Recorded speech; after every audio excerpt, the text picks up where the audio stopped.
নমস্কার, আমি ডক্টর জ্যোতিরূপ গোস্বামী। আমি একজন ক্যান্সার বিশেষজ্ঞ। কলকাতাতেই আমি কাজ করি। স্টেজ 4 ফুসফুস ক্যান্সারের ক্ষেত্রে রোগী কতদিন বাঁচবে?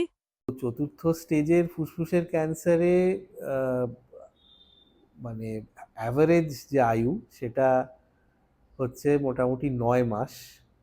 মানে অর্থাৎ যে তার থেকে বেশ কিছুটা বেশি বা অনেকটা কম দুটোই সম্ভব, কিন্তু মোটামুটি ধরা যেতে পারে 6 থেকে 9 মাস বাঁচবেন। এটা হচ্ছে যে ক্ষেত্রে বিশেষ বিশেষ কিছু মিউটেশন এই ফুসফুসের ক্যান্সারে সামিল নেই।